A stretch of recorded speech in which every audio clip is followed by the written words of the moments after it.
Maagang bumuo ng pamilya si Carlo at Patricia. Sa kabila ng hirap ng buhay, ginawa ni Carlo ang lahat upang mairaos ang kanyang mag-ina. Nagpursige siya sa pagtatrabaho bilang mekaniko sa isang talyer. Masaya at kontento sila sa kung anong meron sila. Hanggang isang araw, nagbago ang lahat. Ano nga ba ang gagawin ng isang padre de pamilya na tinalikuran ng kanyang minamahal na may bahay na kung ituring niya ay reyna ng kanilang munting tahanan? May puwang nga ba sa puso ng isang dakilang asawa ang pagpapatawad para sa asawang nagkasala sa kanya? Patricia! Galit na sigaw ni Carlo nang maabutan ng asawa na may kasamang ibang lalaki sa kanilang silid. Carlo! Nauutal na wika ni Patricia at nagmamadaling lumayo sa lalaking kasama. Nagkukumahog na tumayo ang mga ito at pilit itinatago ang kahubaran kay Carlo. Pero hindi binigyan ni Carlo ng pagkakataong makapagbihis man lang ang lalaki. Mabilis siyang lumapit dito at inuntayan ito ng sunod-sunod na suntok, kaya tuguan na ang mukha nito ay hindi pa rin niya tinigilan. Carlo, tama na! Parang awa mo na! Tama na! Umiiyak na pakiusap ni Patricia bago mahigpit na niyakap si Carlo dahilan para makatakas ang lalaki nito. Patricia! Paano mo nagawa sa akin to? Nanginginig sa galit na tanong ni Carlo. I'm sorry. Patawarin mo ako. Umiiyak pa ring sagot ni Patricia. Galit na iwinaglit ni Carlo ang maliit na katawan ng dalaga, kaya tumumba ito sa sahig. Patawarin. Dito pa talaga sa bahay natin, Patricia! Magkahalong galit at sama ng loob na saad ni Carlo. Hindi sumagot si Patricia. Nakukonsensyang nagbaba ito ng tingin. Galit na nilapitan ni Carlo ang asawa at sinakal sa leeg. Kailan mo pa ako niloloko, Patricia? Galit na tanong ni Carlo at hindi alintana ang nakikitang paghihirap ng asawa. Para sa kanya ay wala nang masasakit pa na makita ito nga may kasamang iba sa kama. I'm sorry, Carlo. Please, bitawan mo na ako. Maawa ka. Nagawa ko lang yun dahil sawa na ako sa buhay ko. Sawa na ako sa buhay na meron tayo. Pagod na ako. Pagod na ako maging mahirap. Samantalang si James, kaya niyang ibigay sa akin ang lahat ng gusto ko. Nauutal at umiiyak na sagot ni Patricia. Biglang nanghina si Carlos sa kanyang narinig, kaya nabitawan niya ang asawa. Hindi makapaniwalang tumingin si Carlos sa babae na ngayon ay inuubo pa rin at pilit sumasagap ng hangin. So, totoo ngang chismis na nakikipaglandian ka sa amo mo. Patricia naman, lahat ginagawa ko para mabigyan kayo ng maayos sa buhay. Saan pa ako nagkulang? Nanginginig sa galit na tanong ni Carlo. Hinarap ni Patricia ang asawa at matapang na sumagot. Bakit? Hindi mo ba nakikita? Ilang taon na tayong nagsasama. Pero hanggang ngayon, wala pa rin tayong sariling bahay. Narito pa rin tayo sa squatter at nangungupahan sa maliit na bahay na to. At kulang na lang maging sardinas tayo. Nagpilit pinagkakasyang ating sarili. Na hindi nga natin kayang pag-aralin sa maayos sa paaralan ng anak natin. Sagot ni Patricia na nagsimula na nga maging mabangis ang anyo. Kung ganun, mamili ka. Ang lalaki mo o kami ng anak natin? Galit na tanong ni Carlo. Nang mga sandaling iyon, hindi pa rin malinaw kay Carlo kung ano ang dapat gawin. Lumaki siyang walang magulang sa kanyang tabi at ayaw niyang maranasan din ito ng kanyang anak. Kaya hanggat maaari, hanggat kaya pa at pwede pang ayusin ang relasyon nilang mag-asawa, ay gusto pa rin niyang mabuo ang kanilang pamilya. Carlo, huwag mo akong papiliin. Sawang-sawa na ako sa buhay na meron ako simula pagkabata. Kay James, kikinhawa ang buhay naming mag-ina. Walang gatol na sagot ni Patricia. Ngumiti ng mapait si Carlo bago nanguuyam na humarap sa asawa. Ibig sabihin, pinipili mo ang lalaki mo kaya sa amin ang anak natin. Ang kapal ng mukha mo, Patricia! Oo, pinipili ko siya. Dahil kaya niyang bigyan ng maayos at maginhawang buhay kami ng anak ko. Ikaw lang, Patricia. Hindi mo kasama ang anak ko. Umalis ka na. Dalhin mo lahat ng gamit mo. At huwag ka nang babalik pa dito. Kahit kailan. Hindi ako papayag. Akin ang anak ko, Carlo. Umalis ka na. Maigting ang tinig na sagot ng lalaki. Bago nagmamadaling kinuha ng ilang gamit ng asawa at ibinigay iyon sa babae. Umalis ka na, Patricia. At itong tatandaan mo. Sa oras na lumabas ka sa pintong yan. Huwag na huwag ka nang babalik. Kahit kailan. Duro ni Carlo sa asawa. Carlo! Umiiyak na tawag ni Patricia sa pangalan ng asawa. Pero animoy, bingi na ito at hindi na nilingon pa ng lalaki. Hindi sumuko si Patricia at nagmamadaling lumapit sa silid ng anak. Pero bago pa man ito mabuksan ang pinto, mariin nang nahawakan ni Carlo ang pulso nito. Tumigil ka na!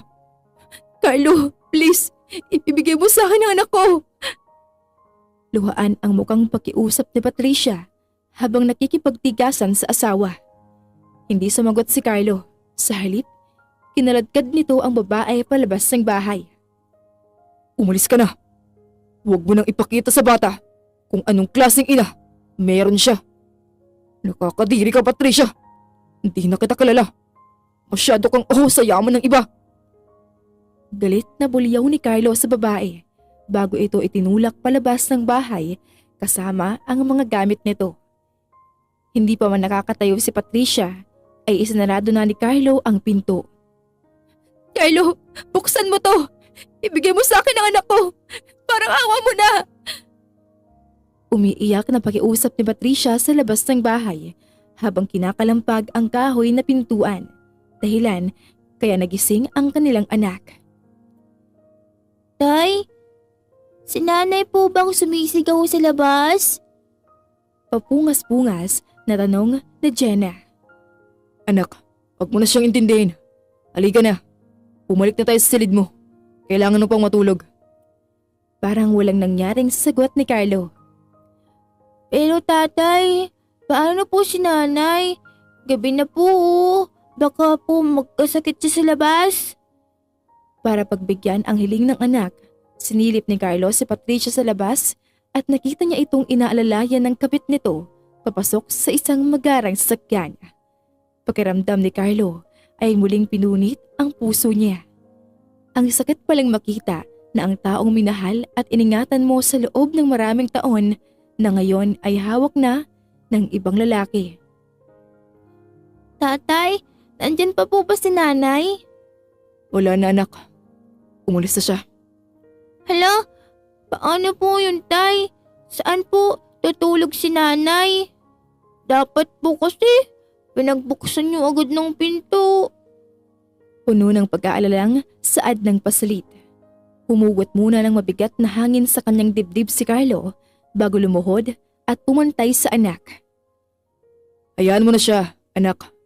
Matanda ng nanay mo. Kaya na niyang sarili niya. Di mo dapat siya inaalala na.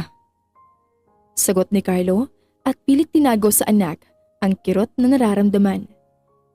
Pero tatay, kawawa naman po si nanay. Mas kawawang tatay kapag hindi ka pa natulog ngayon. Nakalimutan mo na ba? May trabaho pa ako bukas. Masuyong wika ni Carlo. Okay po. Sagot ni Jenna bago sumama sa ama pabalik sa silid. Kalahating oras lang nakahiga ang mag-ama pero hindi pa rin natutulog si Carlo. Nananatiling bukas ang kanyang mga mata at walang emosyong nakatitig sa kisame. Tatay, hindi ka po ba matutulog? Hindi pa, anak. Babantayan kita. Kaya matulog ka na. Para tutulog na rin ang tatay. Sagot ni Carlo bago ipinagpatuloy ang paghaplos sa buhok ng paslid. Sige po, good night tatay. I love you. Pumipikit ang matang bigkas ni Jenna bago mahigpit na niyakap ang ama. I love you too, anak. Puno ng pagmamahal na sagot ni Carlo at mabilis itong hinalikan sa noo. Ilang sandali pa ay mahimbing nang natutulog si Jenna. Dahan-dahang bumangon si Carlo at lumabas ng silid. Nagtungo siya sa kusina para kumuha ng alak sa maliit na ref. Dinala niya ito sa sala at walang pag-aalinlangang tinungga ang bote na para bang sa pamamagitan nun ay mababawasan ang sakit na nararamdaman. Mariing kinayom ni Carlo ang kanyang kamao nang muling makita sa kanyang isip ang tagpong inabutan niya kanina. Mapait siyang ngumiti kasabay ng muling pag-usbong ng galit sa kanyang asawa nang maalala ang mga plano nila kung saan pinayagan niya itong magtrabaho. Malalim na ang gabi nang magsarado sa talyer si Carlo. Siya ang katiwala ng mag-asawang may-ari. Masaya siyang dumaan sa bukas pang bakery para bumili ng tinapay pasalubong sa kanyang anak. Medyo malaki ang kinita niya ngayong araw dahil marami ang nagpaayos ng sasakyan. Mahirap lang ang buhay ni Carlo kaya pinagkakasya lang ng kanyang asawa ang sahod niya sa kanilang mga gastusin. Kung minsan ay may naitatabi din naman silang pera para sa pag-aaral ng kanilang anak. Pagdating sa kanilang maliit na tahanan, sinalubong agad si Carlo ng asawa niya. "Oh, bakit ngayon ka lang?" Nag-aalalang tanong ng babae. Pasensya ka na, mahal. Maraming kliyente kanina sa atelier, kaya hindi ako nakapagsara ng mas maaga. Sayang din kasi dagdag kita rin. Siya nga pala, tulog na ba si Jenna? May dala akong pasalubong para sa inyo. Masayang sagot ni Carlo bago ibinigay sa asawa ang supot ng tinapay kasama ang mahigit 1,000 piso na tip na kanyang natanggap. "Ito lang? Saan naabot to? Carlo, babayaran pa yung kuryente, tubig at bahay. Kulang na kulang to." Pasensya ka na, mahal. Yan lang kasi ang nakayanan ko. Teka, hindi ba kakasahod ko lang kahapon? May nahong tanong ng lalaki. "Oo, pero naubos na. Nagbayad ako ng mga utang natin sa tindahan. Tapos bumili rin ako ng bagong damit namin mag-ina. Para naman may maayos kaming sinusuot kapag umaalis tayo. Binilhan ko na rin ng vitamins si Jenna. Nangangayayat na kasi ang anak natin." Ganun ba? Hayaan mo. Gagawa ko ng paraan bukas para magkaroon ako ng ibang pagkakakitaan. Malalim na nagbuntong hininga si Patricia bago malambing na yumakap sa asawa. "Ay, kung pinagbigyan mo lang sana ako magtrabaho. Kahit paano, may ambag ako dito sa loob ng bahay. Lumalaki na si Jenna at kailangan na nating mag-ipon para sa pag-aaral niya. Hindi man lang natin siya mabilihan ng maayos na damit at gamit. Carlo, ayoko ng ganitong klaseng buhay. Hindi ka ba naaawa sa anak natin?" Pasensya ka na. Alam ko naman yun eh. Sadyang kulang lang talagang kinikita ko ngayon. Sagot ni Carlo at sandaling nag-isip. Saan nga pala yung trabahong sinasabi mo? "Bakit? Pinapayagan mo na ba ako?" Excited na tanong ni Patricia. "Diyan lang sa kabilang bayan. Madali lang daw ang trabaho at libreng service saka malaki rin daw ang sahod." Sige, payag na ako. Basta siguraduhin mo lang na maayos ang trabaho na yon at hindi ka mahirapan. Kahit naman mahirap lang ang buhay natin, pinagsisikapan ko naman na gawa ng paraan na huwag kayong mapabayaan ng anak natin. "Talaga? Pupahig ka na?" Oo, basta huwag mo kaming kakalimutan ng bibi natin. Naglalambing na sabi ni Carlo. Isa din sa mga dahilan kung bakit ayaw niyang magtrabaho ang kanyang asawa ay dahil natatakot siyang ma-inlove pa ito sa iba. Kahit kasi may anak na sila, hindi pa rin maitatanggi ang angking ganda ni Patricia. Kaya marami pa rin ang lalaki sa kanilang lugar ang nagpapapansin dito. May ilang nagsasabing tanga ang kanyang asawa dahil hindi raw nito ginamit ang ganda para humanap ng lalaking mayaman na kayang ibigay dito ang maginhawang buhay. Hindi katulad niyang kapos sa buhay at hindi nakapagtapos ng pag-aaral. "Ano ka ba naman? Sa tingin mo ba ipagpapalit pa kita? Malabo na mangyari yun. Dahil wala na akong makikitang katulad mong mabait, maalaga, at higit sa lahat, mapagmahal." Talaga? Kaya mahal na mahal ko kayo ng anak natin. Nasisihang saad ni Carlo. Nagpatuloy sa paglalambingan ang mag-asawa. Nawala ang pagod at mga agam-agam sa puso ni Carlo nang maramdaman ang mga haplos at halik ni Patricia. Nang gabing iyon ay pinadama nila sa isa't isa ang init ng kanilang pagmamahalan. Kinabukasan, katulad ng napag-usapan ng mag-asawa, maagang umalis si Patricia para mag-apply ng trabaho. Agad naman itong natanggap at nagsimula na rin kaagad. Pero hindi akalain ni Carlo na ang pagtatrabaho na iyon ng asawa ang magiging dahilan para magkahalabuan sila. Magkaiba ang oras ng pasok nila sa trabaho, kaya halos hindi na sila magkita sa loob ng kanilang tahanan. Sa tuwing uuwi si Carlo ay tulog na ang asawa at sa umaga naman paggising ay nakaalis na ito. Hanggang isang araw, nagkaroon ng day off si Patricia. Agad nitong niyaya si Carlo para mamasyal kasama ang kanilang anak. Hindi ako makakasama sa inyo. Kailangan ako sa talyer. Pero Carlo, ngayon lang naman tayo magkakaroon ng oras sa anak natin eh. Pagbigyan mo na kami. Di nga pwede. Alam mo naman na, di ako pwedeng mawala sa talyer, di ba? Kayo na lang muna na dyan ang mamasyal. Susunod na lang ako sa inyo mamaya kapag may libre akong oras. Naiinis na wika ni Carlo at inabala ang sarili sa pagsisintas ng sapatos. Ganito na lang ba tayo palagi? Lagi na lang tayong nasa trabaho? Wala na tayong oras sa isa't isa. Maski sa anak natin. Kilit na hinarap ni Carlo ang asawa. Hindi ba't ito naman ang gusto mo? Ano bang pinuputok ng butsi mo? Binigay ko ng gusto mo, di ba? Pinayagan kitang magtrabaho. Kahit minsan, hindi ko question ang oras ng pag-uwi mo. Galit na buliyaw ni Carlo kay Patricia bago padasko na dinampot ang bag at walang paalam na lumabas ng bahay. Naiwan namang umiiyak si Patricia. Simula ng araw na iyon, palagi nang mainit ang ulo nila sa isa't isa. Hanggang tuluyan nang naging malamig ang kanilang pagsasama. Sinubukan pa ni Carlo na ayusin ang kanilang relasyon pero si Patricia ang lumalayo sa kanya. Ang hindi niya alam ay may iba na itong kinalolokohan. Nagpatuloy sa pagtatrabaho si Carlo at halos hindi na siya nagpapahinga para mabilis makapag-ipon.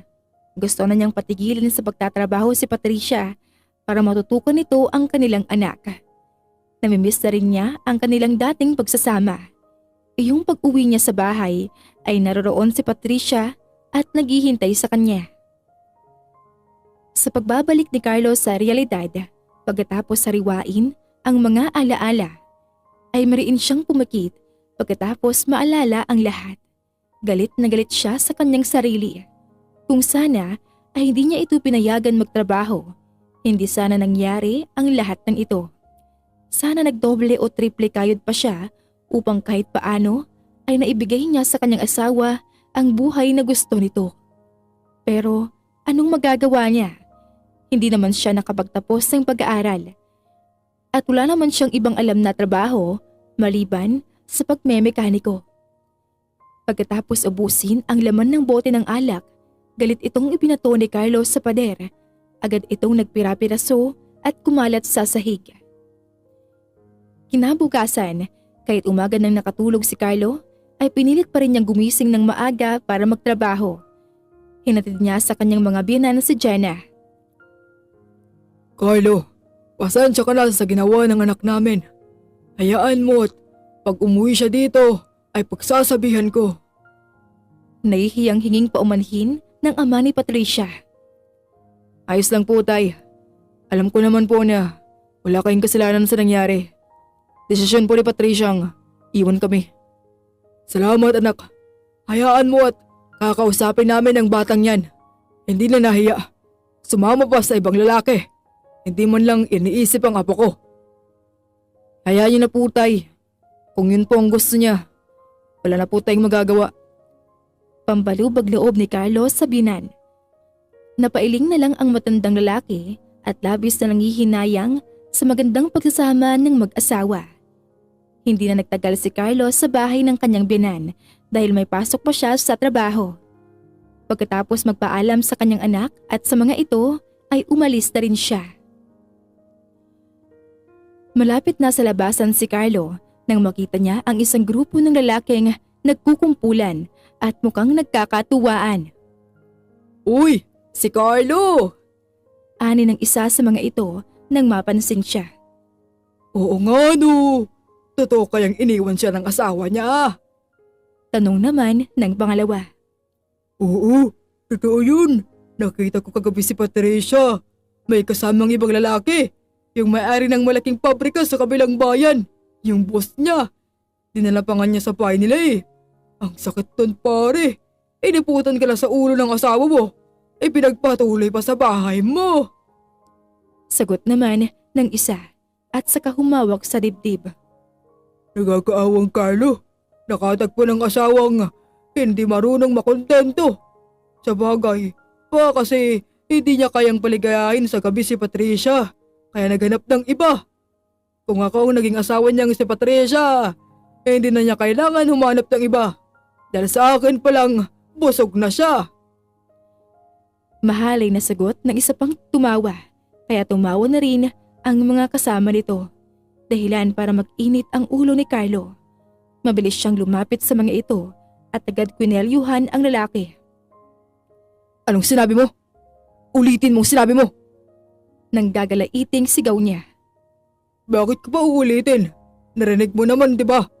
Hindi ba totoo naman? Kaya ka iniwan ng asawa mo. Dahil hindi mo siya kayang paligayahin sa kama. Malit yata yan. Matapang pangsagot ng lalaki bago na nga asar ng umisi. Maliit pala ah. Ani Carlo bago sunod-sunod na sinuntok sa muka ang lalaki. Nang mga sandaling iyon, ang lahat ng galit sa kanyang puso ay ibinuhos niya dito. Kaya hindi niya napansin ang pagsugod sa kanya ng mga kasama nito. At mula sa kanyang likuran ay malakas siyang hinampas sa batok ng tubo. Dahilan kaya na out of balance siya at tuluyang sumubsob sa kalsada. Sinamantala naman ito ng mga lalaki at pinagtulungan siyang bugbugin. Tinigilan lang siya ng mga ito nang makitang hindi na siya makagulapay at puno na ng dugo ang kanyang katawan. Patricia, Jenna. Piping sigaw ni Carlos sa kanyang isip nang maalala ang kanyang mag-ina. Bago siya tuluyang nawalan ng malay. Nang magising si Carlo ay nasa kulay puting silid na siya. Hindi niya maigalaw ang kanyang katawan dahil sa matinding pinsalang tinamo niya mula sa mga tambay na bumugbog sa kanya. Tatay, gising ka na po. Mabuti naman, nabuhay ka na ulit. Umiiyak na bulalas na Jenna nang makitang gising na ang ama. Hindi naman napigilan ni Carlo ang mapangiti sa sinabi ng anak. Oo naman anak. Pwede ba namang hindi gumising si tatay? Na-miss ko ang prinsesa ko. Masuy yung sagot ni Carlo bago kiniliti ang anak. Agad namang pumailan lang sa apat na sulok ng silid ang matinis na halakhak na Jenna. Namiss din po kita, tatay. Saka, wag po po ako iiwan na. Sino nga palang kasama mo, anak? Si lolo at lola po. Tinawagan po namin si nanay pero hindi po namin siya makontak. Nakangusong sagot ni Jenna. Huminga ng malalim si Carlo bago marahang hinaplos sa ulo ang anak. Wag mo nang isipin ng nanay mo, anak. Nandito naman si tatay. Tay, bakit po kayo hindi tumatawag sa atin si nanay? Baka busy lang siya, anak. Ani Carlo bago kinuha ang maliit na mga kamay ng paslit. Anak, pwede bang huwag mo nang hanapin ng nanay mo? Narito naman kami ng lola at lolo mo. Di ka namin pababayaan. Okay po, tatay. Basta po, pagaling na po ikaw. Natakot po ako kanina. Baka hindi po ikaw magising. Ang dami pong dugo.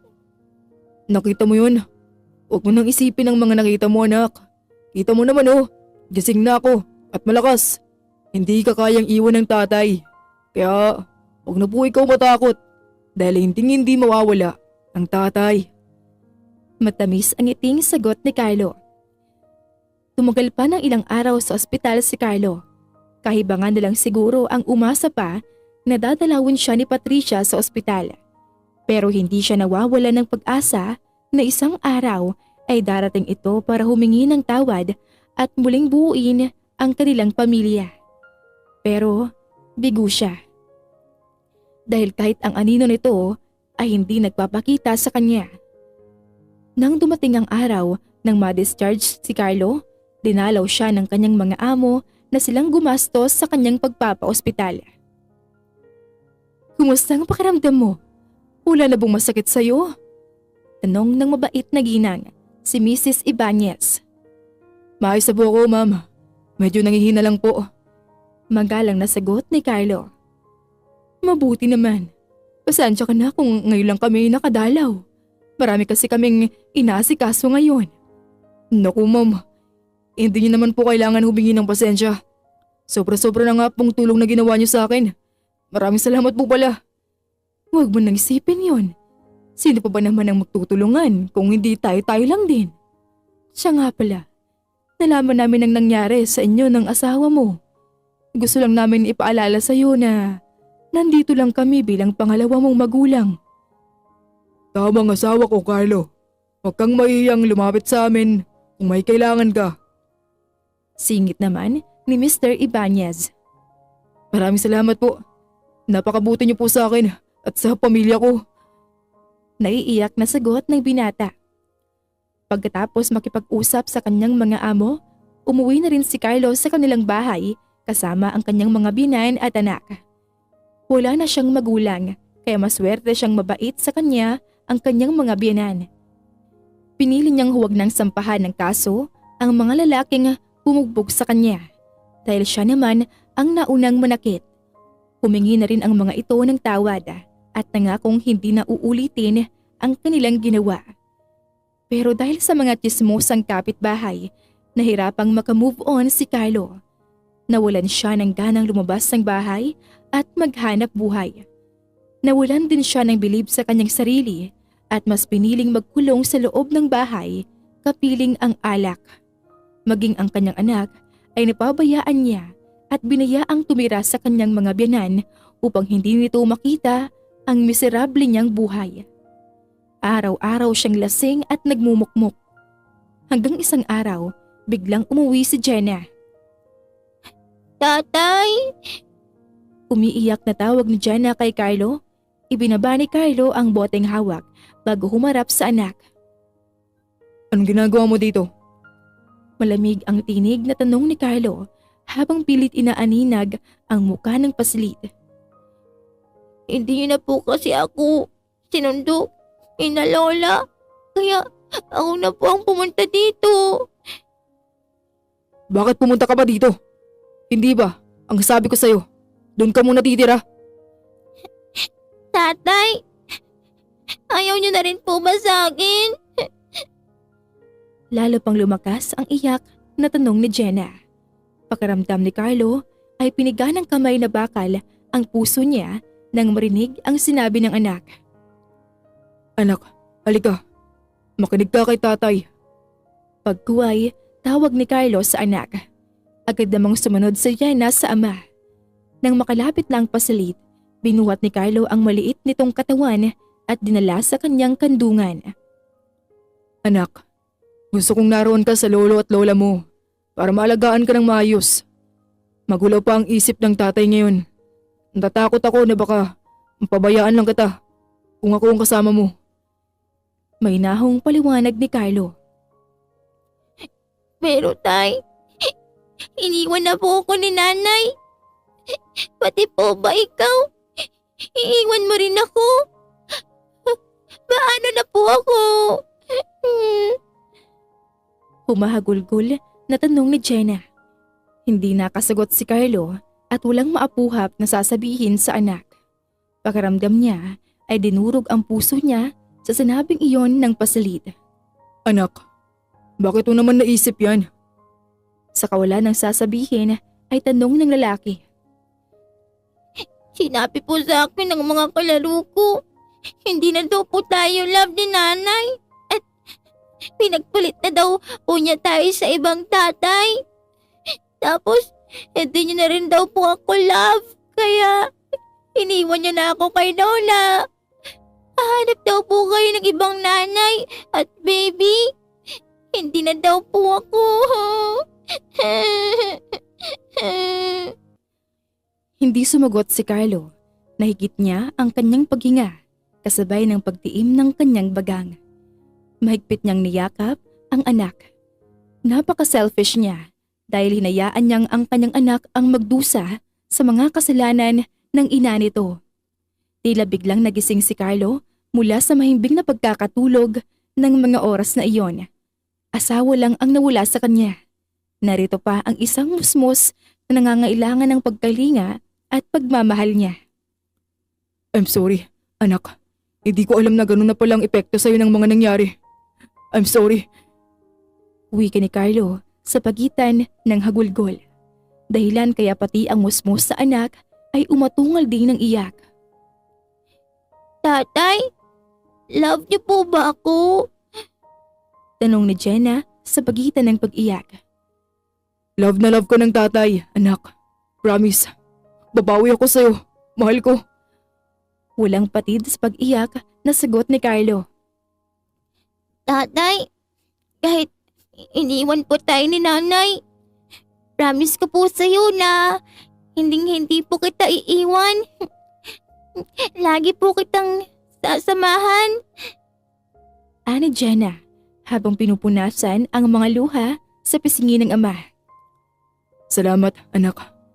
Hayaan mo. Mula ngayon, magbabago na si tatay. Papasok na ulit ako sa trabaho at bibilin ko lahat ng gusto mo. Ano nga ulit yung gustong laruan ng bibi ko? Naglalambing na tanong ni Carlos sa anak. Nang mga oras na iyon ay tuluyan nang nawala ang kanyang kalasingan. Tay, kahit hindi niyo po na ako bilhan ng toys, basta po, ipangako mo sa akin na kahit po mahirap lang tayo, hindi niyo po ako iiwan tulad ng ginawa ni nanay. Sana po, huwag kang humanap ng ibang nanay at baby na mayaman. Pangako tay, pag malaki na po ako, ibibili kita ng kotse at bahay. Magtatrabaho po akong mabuti para maging mayaman tayong dalawa.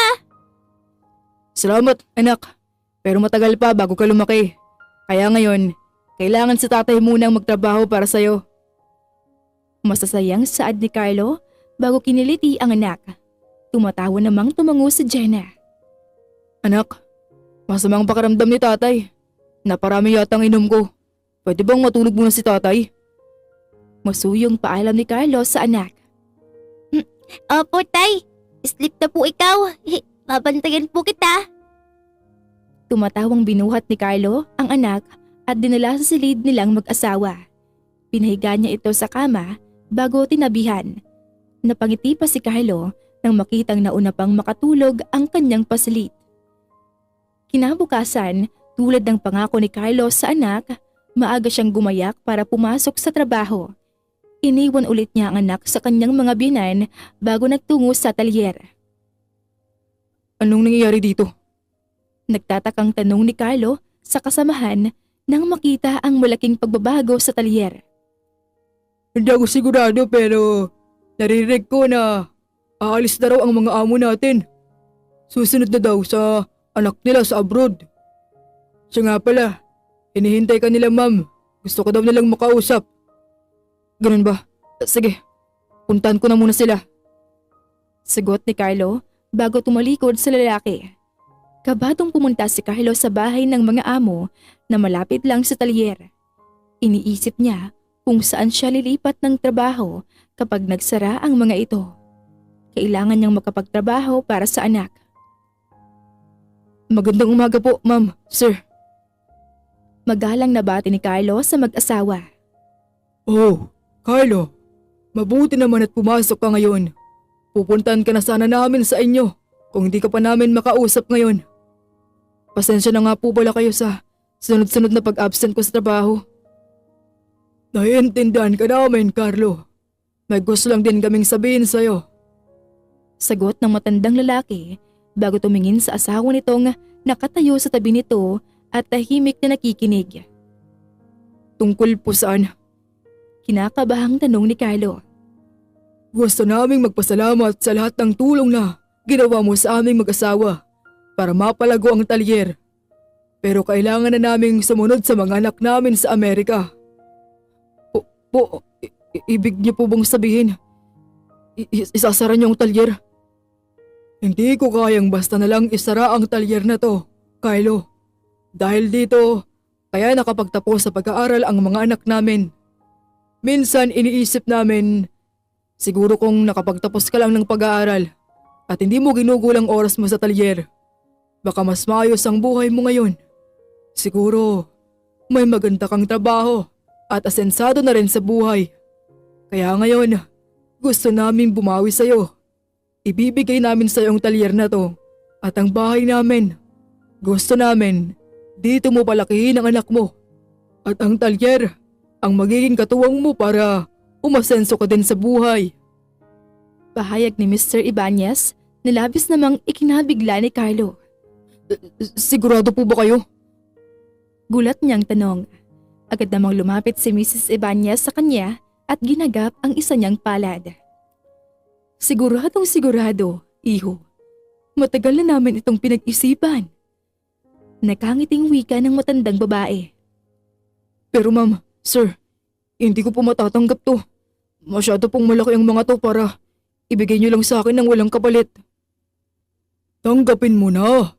Hindi lang naman yan para sa'yo eh. Para din sa anak mo. Gusto lang namin ibalik sa'yo ang lahat ng kabutihan mo sa aming mag-asawa. Para ka din naming anak at bilang isang magulang, hindi ka namin pwedeng basta na lang iwan. Maraming salamat po sa tiwala niyo sa akin. Pangako po, lalo ko po itong pagyayamanin. At sa oras na bumalik kayo at babawiin niyo sa akin ng bahay at talyer, buong puso ko po itong isasauli sa inyo. Naiiyak na sagot ni Carlo. Magaang tinapik ni Mr. Ibanez ang balikat ng binata. Napakabuti mong bata. Kaya hindi kami nagdalawang isip na ibigay sa iyo ang lahat ng yan. Nang sumapit ang hapon, masayang umuwi si Carlo sa kanilang bahay. Sa labas pa lang ng bahay ay naabutan niyang naghihintay sa kanya ang anak. Tatay, mabuti naman po at maaga kayong umuwi. Masayang bungad nito. Siyempre naman, namiss ko yata ang baby ko. Namiss ko din po ikaw, Tay. Siya nga po pala. Binili ako ni Lola ng mga laruan at damit. Halika po, ipapakita ko sa'yo. Masayang saad ni Jenna. Bago hinila ang ama, papasok sa loob ng bahay kung saan naroon ang matandang babae. Agad namang nagbigay galang si Carlos sa biyanan. Tay, tignan niyo po, ang gaganda po ng dress ko.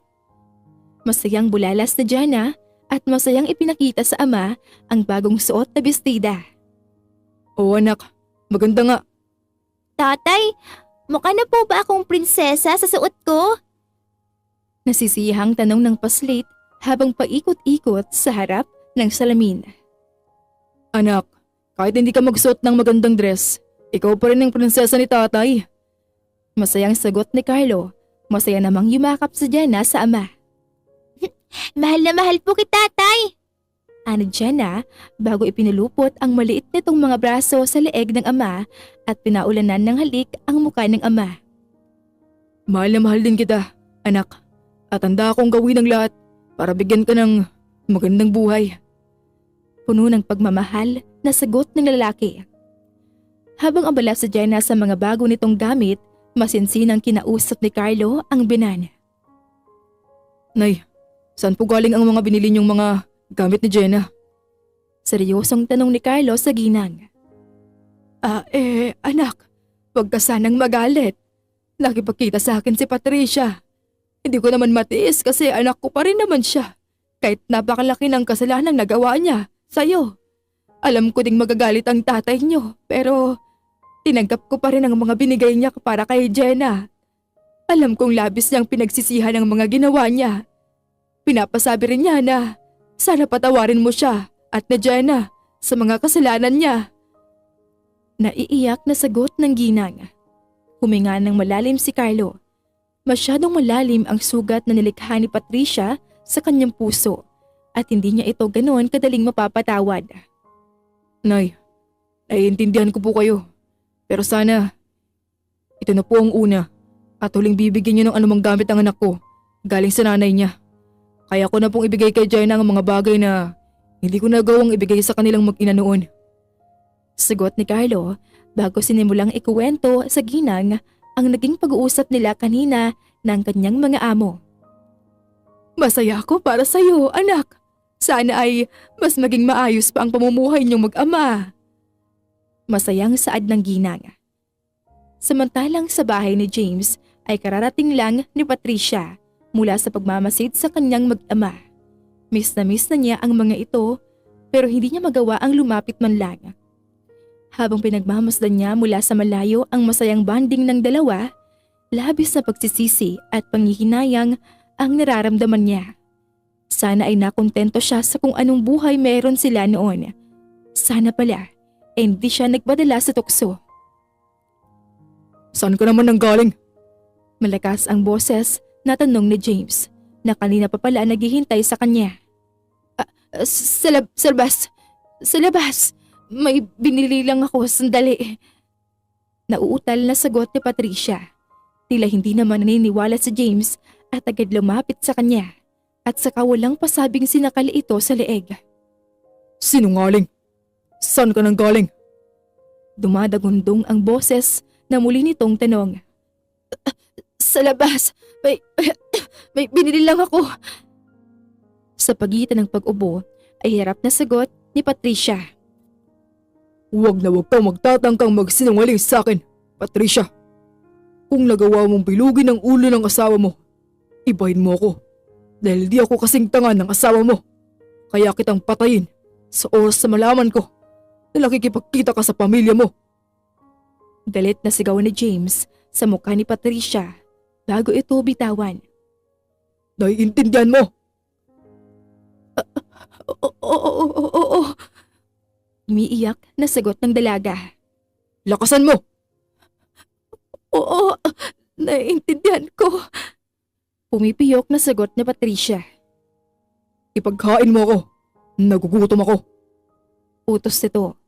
Nagkukumahog na sumunod si Patricia at agad inihain ang mga pagkaing niluto ng kasambahay. Kahit mayaman si James, hindi naramdaman ni Patricia ang umastang mayaman at pagsilbihan sa bahay na iyon. Madalas ay katuwang siya ng mga kasambahay gumawa ng mga gawaing bahay. Nakita na rin niya ang tunay na kulay ni James. Masama ang ugali nito at sobrang mata pobre. Napaiyak na lang ang babae nang maalala ang dating asawa. Kahit mahirap lang sila, ay never niyang naranasan sa piling ni Carlo ang masaktan na emosyonal o pisikal man. Hindi rin siya nagugutom sa piling nito at mas lalong hindi niya nararamdaman na wala siyang kwenta. Madalas siya pa ang pinagsisilbihan nito. Anong iniiyak-iyak mo dyan? Nasaan ang mga pagkain? Uwi ka ni James sa likuran ni Patricia na hindi niya namalayang nakalapit na pala sa kanya. Nagmamadali niyang tinuyo ang basang pisngi bago humarap sa lalaki. Heto na, kumain ka na. Walang pakialam at maganang kumain si James di hindi nito nagawang alukin man lang ang dalaga. Hinarap lang ulit nito si Patricia nang tapos na itong kumain. Kung lagi ka ba naman na ganyan masunurin, hindi sana kita nasasaktan. Uwi ka pa ni James bago umalis. Napayuko na lang si Patricia nang muling dumaloy ang kanyang mga luha. Sa paglipas ng mga araw, lalong naging mabigat ang pagsama ni Patricia at James. Hindi naman magawang umalis ni Patricia sa bahay nito dahil natatakot siya sa banta nitong papatayin siya oras na magtangka siyang bumalik sa kanyang mag-ama. Ang paraisong inakala ni Patricia na mararanasan niya sa piling ng lalaki ay naging impyerno. Naging masalimuot ang buhay niya sa piling nito. Madalas siya nitong pagbuhatan ng kamay kahit sa maliit na pagkakamali lamang. Siloso rin ito kaya wala siyang naging kaibigan. Unti-unti na niyang napabayaan ang kanyang sarili.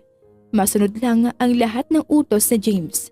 Madalas din niya itong mahuli na may ibang babae. Pero hinahayaan lang niya dahil sa tuwing kinokompronta niya ito ay ito pa ang galit. Minsan iniisip na lang niya na siguro karma niya ang lahat ng nararanasan niya ngayon dahil sa pag-iwan niya sa kanyang sariling pamilya.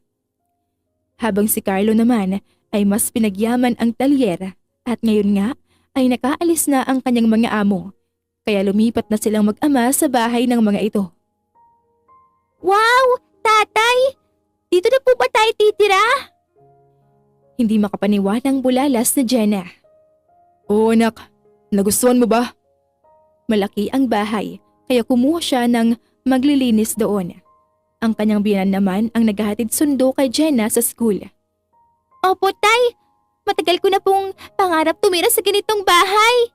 Sigurado po ako kung kasama natin si Nanay, tsak na matutuwa po yun.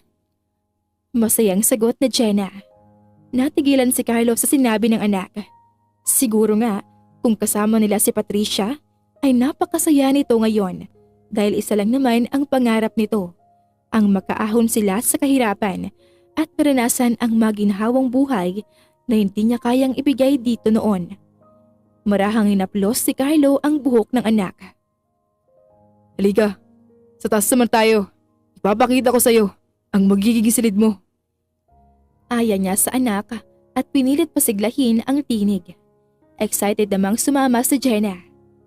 Ready? Tanong ni Carlo nang nasa tapat na sila ng silid nito. Opo. Maningning ang mga matang sagot na Jenna. Walang sinayang na sandali si Carlo at agad binuksan ang pinto. Bumungad sa kanila ang pangbatang disenyo ng silid. May tent din sa loob at mga laruan na kahit minsan ay hindi pa nagkakaroon ang kanyang anak. Ideya ang lahat ng ito ng mag-asawa para daw matuwa si Jenna. Nanlalaki ang mga mata at hindi makapaniwalang tumingin si Jenna sa ama nang makita ang kabuuan ng silid. Nagustuhan mo ba? Tutop ang bibig na tumango ang pasilid. Wow! Ang ganda po! Dito na po ba ako matutulog? Bakas ang labis na saya sa tinig na tanong ni Jenna at nilibot ang silid. Opo anak, ikaw lang naman ang bata dito, di ba? Tumatawang sagot ni Carlo. Mahigpit na yumakap si Jenna sa ama. Wala namang pagsidla ng tuwa sa puso si Carlo. Bilang isang magulang, walang kasing sarap sa pakiramdam ang makitang masaya iyong anak dahil sa mga bagay na ginagawa mo para dito. Salamat po, Tatay! Walang anuman anak. Hindi nagtagal ay bumitaw na rin si Jenna sa ama at nagmamadaling umakyat sa kama at tumalon-talon doon. Ang ganda po at ang lambot ng higaan ko. Tatay, mayaman na ba tayo? Masayang tanong ng bata habang patuloy sa pagtalon. Hindi po anak, nagsisikap lang si tatay para bigyan ka ng maayos na buhay. Salamat, Tay. Saad ulit na Jenna habang hindi magkamayaw sa ginagawa. Uupo, hihiga at tatayo bago muling tatalon.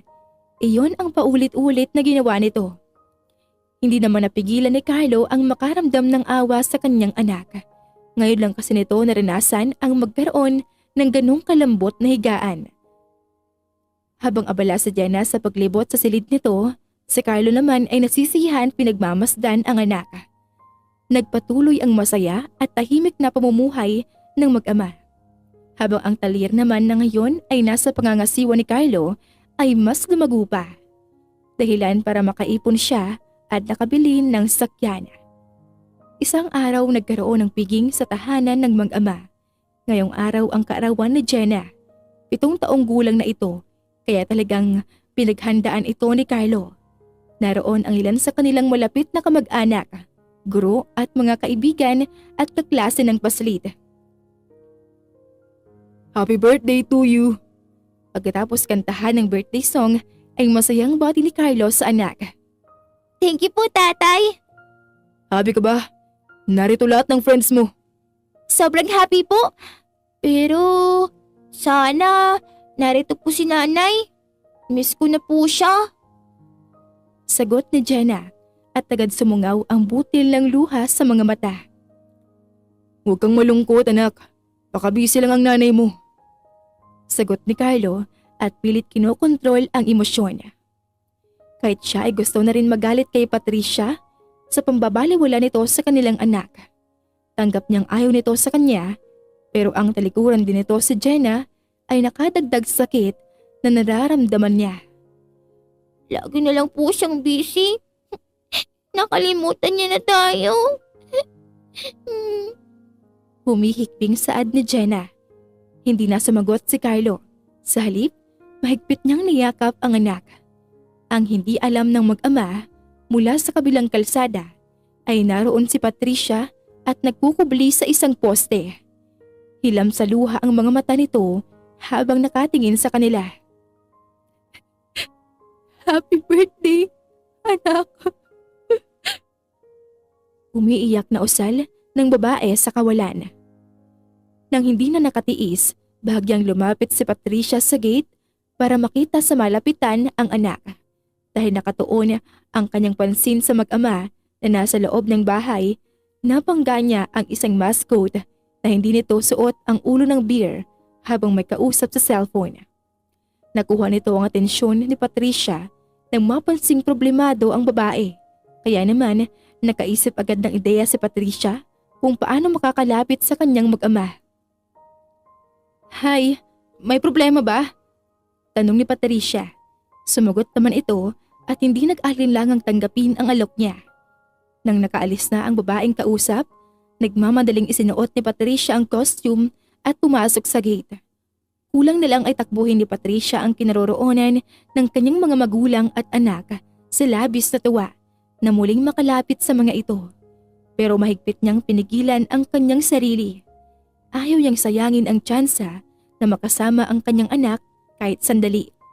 Pero ang kasiyahang nararamdaman ni Patricia ay agad naglaho at napalitan ng selos nang makita ang isang pamilyar na babae. Hi baby! Happy birthday! Masayang bati ni Alona kay Jenna. Salamat po, Ninang. Matamis ang ngiting sagot ng bata. Nagngingit-ngit ang kalooban ni Patricia habang pinapanood ang tatlo. Noon pa man ay alam niyang may gusto si Alona kay Carlo. Pero hinayaan lang niya dahil siya naman ang minahal ng lalaki at halos sa kanya naman umikot ang mundo nito. Natigilan si Patricia nang marinig ang sinabi ng dating asawa. Anak, gusto ko ipakilala sa iyo ang ninang Alona mo bilang girlfriend ko. Nakangiting wika ni Carlo. Pakiramdam ni Patricia ay binuhusan ng asido ang kanyang puso ng mga sandaling iyon. Ganito pala kasakit makita ang taong mahal mo na may ipinakikilalang ibang babae sa inyong anak. Pero tatay, sabi po niyo, hindi niyo ipagpapalit si nanay. Naiiyak ng sagot ni Jenna. Nawala ang matamis na ngiti ni Carlo. Lumapit ito sa anak at bahagyang yumukod para magpantay ang kanilang mga muka. Anak, hindi ba mas masaya kung may katuwang si tatay sa pag-aalaga sa'yo? Pagkatapos huminga ng malalim ay sagot ni Carlo. Pero tay, si nanay lang po ang gusto ko. Umiiyak na sabi ni Jenna bago tumakbo palayo. Susundan sana ito ni Carlo pero maagap itong pinigilan ni Alona. Hayaan mo na lang muna siya. Kailangan niyang mapag-isa. Baka nabigla lang siya. Malambing na saad ni Alona at parang sawang nilingkis ang sarili kay Carlo. Pasensya ka na sa inasal ng anak ko. Huwag mo nang isipin yun. Bata pa si Jenna. Kaya siguro masyadong emosyonal. Pasasaan ba at matatanggap din niya ako? Positibong sagot ni Alona. Napabuntong hininga si Carlo bago kinabig ang ulo ng babae at dinala sa kanyang dibdib. Salamat sa pangunawa mo. Anito, bago pinatakan ng maliit na halik sa ulo si Alona. Naiinis man ay walang nagawa si Patricia. Pinilit niyang ibaling ang kanyang atensyon sa ibang bagay. Naawa siya sa kanyang anak. Alam niyang sa mga sandaling iyon ay wala itong karamay. At nagagalit din siya sa kanyang sarili. Kung sana lang ay hindi niya sinira ang pamilya niya, hindi sana mararanasan ng kanyang anak ang lahat ng ito. Sana ay pinag-isipan niya munang mabuti ang pag-iwan sa kanyang ama at ang pagsama niya sa ibang lalaki. Ang buong akala niya ay hindi siya magagawang palitan ni Carlo, pero nagkamali siya. Kahit nasasaktan, pinili pa rin ni Patricia gawin ang kanyang trabaho. Nakipaglaro siya sa mga bata at nagpa-picture din kasama ang mga ito. Hanggang naalala niya ang anak na hanggang ngayon ay hindi pa rin bumabalik.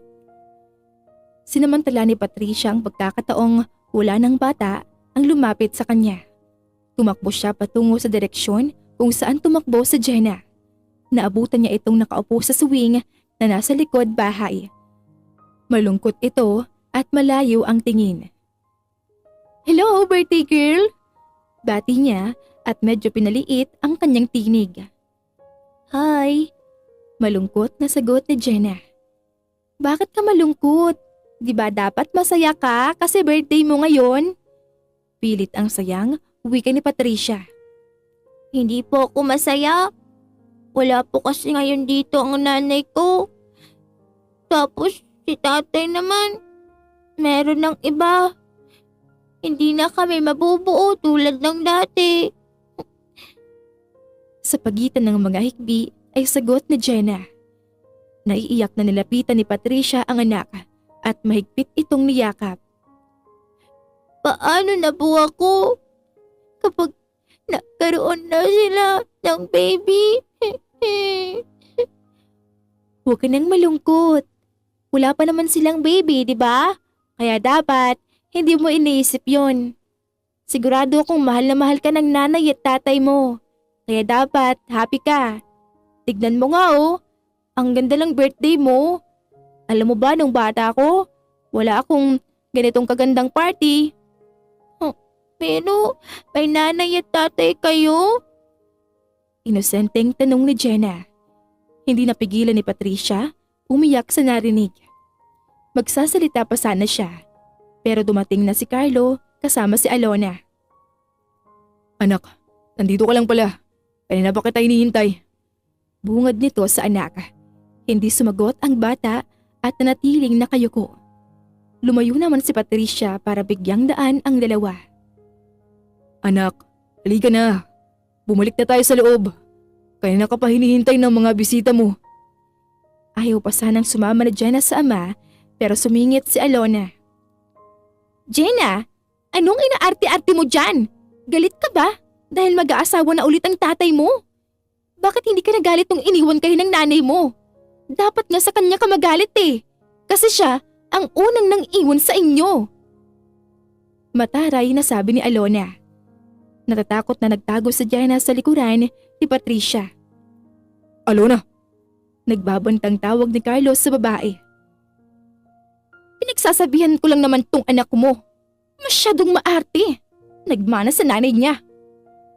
Kinuyom ng mahigpit ni Patricia ang kanyang kamay upang pigilan ang sarili sa galit na kanina pa gustong sumiklab sa kanyang dibdib. anak, halika na. Aya ulit ni Carlos sa anak. Bago sumama sa ama, tumingala muna si Jenna kay Patricia. Tumango naman si Patricia at saka ngumiti, kahit hindi naman siya nakikita ng anak. Tatay, pwede po ba tayong magpicture kasama siya? Turo na Jenna kay Patricia. Sure, ang hilig mo talaga sa bear. Masayang komento ni Carlo bago inabot kay Alona ang cellphone nito. "Ako ang kukuha ng picture nyo?" Naiinis nitong tanong. Napangiti naman si Patricia sa nakitang reaksyon ng babae. Pagbigyan mo ng boto. Naiinis na tinanggap ni Alona ang cellphone. Napakislot pa si Patricia nang maramdaman ang mainit na balat ng lalaki na dumantay sa kanyang balat. Nasa gitna nila si Jenna na ngayon ay malaki ang ngisi. Salamat po. Feeling ko, kasama ko si nanay ngayon. Masayang bulalas ni Jenna bago tinanggap ang kamay ng ama. Hindi naman napigilan ni Patricia ang matuwa sa nakikitang kasiyahan ng anak at ganoon din si Carlo. Habang si Alona ay matalim na tumingin kay Patricia. Pagkatapos ng kanilang picture taking, bumalik sila sa loob.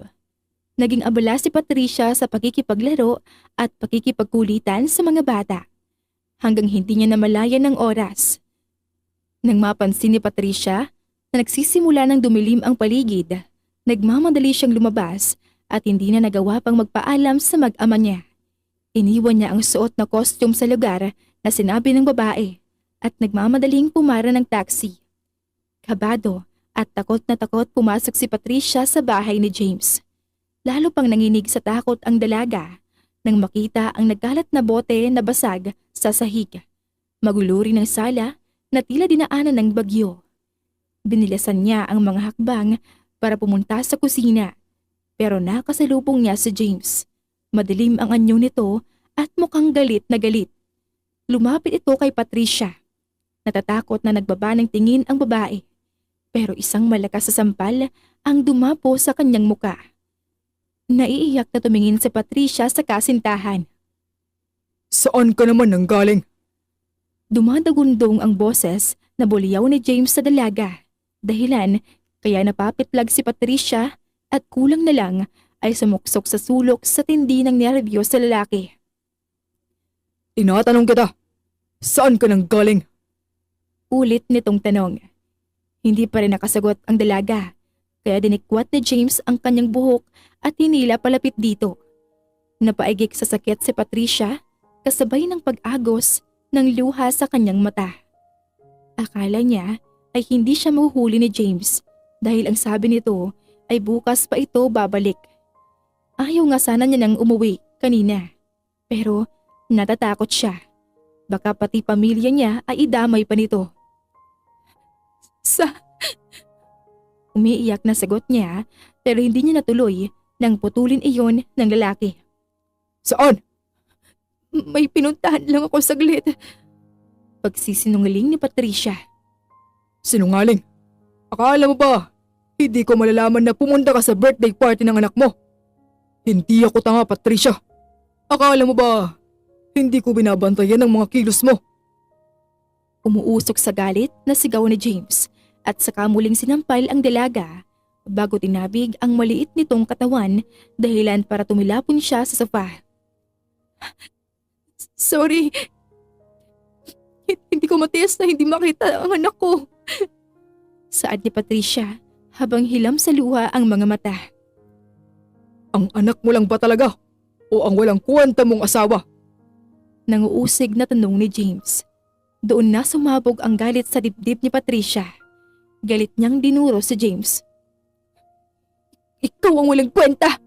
Mas mabuti pa si Carlo sa'yo! Mabuti siyang tao at kahit kailan, hindi niya ako pinagbuhatan ng kamay! Matapang na sagot ni Patricia. Hawak ang pisnging na saktan. Hindi naman nagustuhan ni James ang sinabi niya. Galit nitong hinaklit ang buhok niya at saka inunod-nod sa mesa. Pinagtatanggol mong gagong yun? Bakit? Dahil ba may pera na siya? Nangungutyang tanong niya. Dahil hanggang ngayon, siya pa rin ang mahal ko. Siya pa rin ang lalaki gusto kong makasama. At pinagsisisihan ko na naniniwala ko sa'yo. Wala kang puso. Umiiyak sa galit na sigaw ni Patricia habang pilit lumalaban kay James. Tumawa ng malakas si James bago itinaas ang muka ng dalaga. Hindi ko kasalanan kung utu-utu ka. Mukha ka kasing pera. Ang hindi mo lang alam, katawan mo lang ang habol ko sa'yo. Ang sama mo! Napakasama mo! Huwag kang mag-alala dahil may isasama pang ugali ko. Tangkang lalapit ulit si James kay Patricia pero mabilis siyang umiwas. Lalabas na sana siya ng bahay pero nahagip ni James ang isa niyang kamay. Saan ka pupunta? Tanong nito bago ngumisi ng parang halimaw. Aalis na ako dito. Ayoko na. Nakikipaghiwalay na ako sa'yo. Walang aalis sa pamamahay na ito hanggat di ko sinasabi. James, please. Parang awa mo na. Hayaan mo na akong bumalik sa pamilya ko. Ano ako? Tanga? Hindi ka aalis dito, Patricia. Akin ka lang. Parang baliw na sagot ni James. Ayoko na sa'yo. Ayoko na. Bitawan mo ako, please. Ganyan nga, Patricia. Magmakaawa ka. Ani James bago malakas na humalakhak. Agad namang nangilabot si Patricia nang makita ang inaakto nito. Napasigaw pa siya nang parang sako ng bigas na pinasan siya ni James sa balikat nito. Umiiyak sa magkahalong takot at galit na pinagsusuntok ni Patricia ang likod ng lalaki. Walang hiya ka! Wala kang puso! Biglas pa ng dalaga at pilit ng lalaban sa lalaki pero wala siyang nagawa dahil mas malakas ito sa kanya. Tulong! Tulungan niyo ako! Umiiyak na sigaw niya kahit alam niyang malabo siyang tulungan ng mga kasambahay dahil takot din ang mga ito kay James. Nagpatuloy sa pagsigaw ang dalaga hanggang sa ibaba siya ni James kasunod ang isang malakas na suntok sa kanyang sikmura dahilan para panawan siya ng ulirat. Malalim na ang gabi nang nagising si Patricia. Awang-awa siya sa kanyang sarili. Hindi niya akalaing ganito ang sasapitin niya sa mga kamay ni James. Labis niyang pinagsisihan ang desisyong sumama dito. Mabigat ang katawang bumangon si Patricia at humarap sa malaking salamin. Mapait siyang ngumiti nang makita ang mga pasa sa kanyang muka. Putok din ang kanyang labi at magulo ang buhok. Muling pumatak ang kanyang mga luha dahil sa matinding habag sa sarili. Marahan niyang hinaplos ang kanyang pisngi. Kahit sobra-sobra ang away nila ni Carlo noon, ni minsan ay hindi siya nito sinaktan. Nang maalala ang dating asawa at anak, matamis na ngumiti si Patricia. Kung ang kapalit ng pananakit ni James sa kanya ay ang makasama niya ang kanyang anak, hindi siya magsasawang ulit-ulitin iyon. Natigilan siya nang bumukas ang pinto. Kahit paano ay nakahinga siya ng maluwag nang makitang kasambahay ang pumasok. Ma'am, mabuti naman po. Gising na kayo. Dinalahan ko na po kayo ng pagkain. Mahinang saad ng kasambahay. Salamat manang, pero wag niyo na po itong uulitin sa susunod. Baka pati kayo madamay sa galit ni James. Sanay na siya kay James. Sa tuwing nagagalit ito at kinukulong siya, ay hindi siya nito binibigyan ng pagkain. Para daw magtanda siya. Nako, ma'am, wag mo nang isipin yun. Wala naman po magsusumbong dahil kaming lahat ang may gustong bakainin ka. Kumain na po kayo habang tulog pa si Sir. Lasing na lasing po siya kanina. Pagbibigay alam ng ginang. Iyon lang at walang pag-aalinlangang nilantakan ni Patricia ang pagkain. Nang matapos niyang kumain, nilinis din ng kasambahay ang sugat niya. Pagkatapos ay sakalang ito umalis. Samantala, pagkatapos ng birthday party ni Jenna, ay nakatulog na ito kaya binuhat na ito ni Carlo at dinala sa sariling silid. Pagod na pagod ang bata sa pagkikipaglaro sa kanyang mga bisita. Good night, princess. Bulong ni Carlo sa anak bago mabilis itong hinalikan sa noo. Paglabas niya sa silid ni Jenna, naabutan niyang naghihintay sa labas si Alona. Bakit ganyan ang mukha mo? Una ni Carlo sa babae. Nagbuntong hininga muna si Alona bago sumagot. Inisip ko lang, paano kung may sarili tayong anak? Ayokong kasama si Jenna. Baka maging kahati siya ng anak natin sa atensyon mo. Alona, anak ko rin si Jenna. Alam mo namang iniwan kami ng nanay niya, di ba? Paano na lang siya kung pati ako tatalikuran siya? Naiinis sa sagot ni Carlo. Nandiyan naman ang dati mong biyanan, di ba? Eh di ibigay mo sa kanila ang batang yan.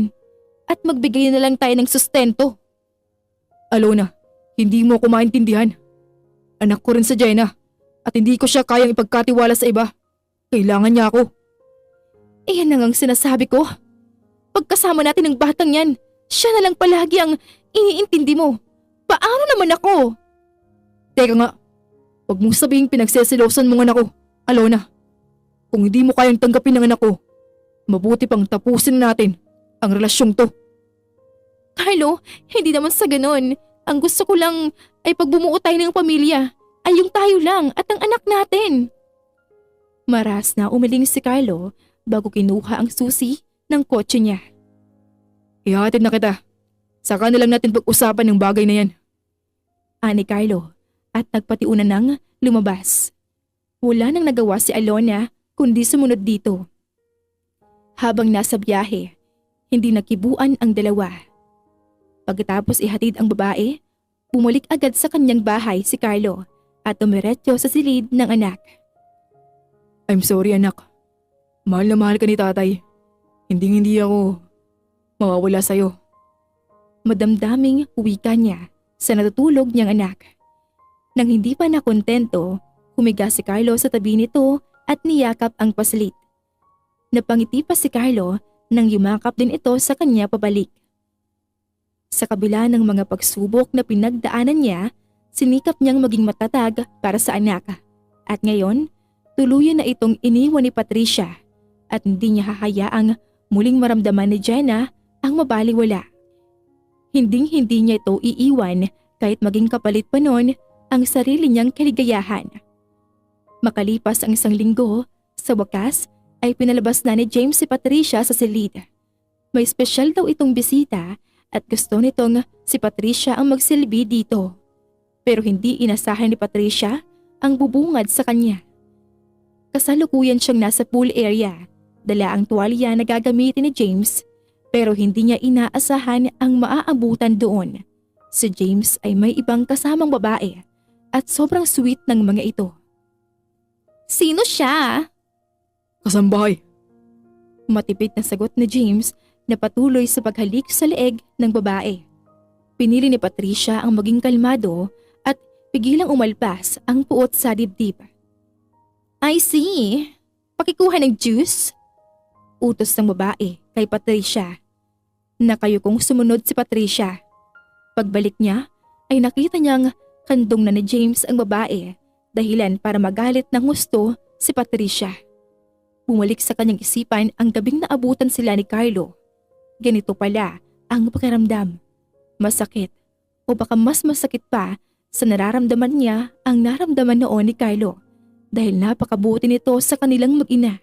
Pero puro pasakit ang sinukli niya at hindi niya matanggap na isang katulad lang ni James na mapanakit at walang puso ang pinalit niya sa asawa niyang walang ibang inisip kundi ang kapakanan niya.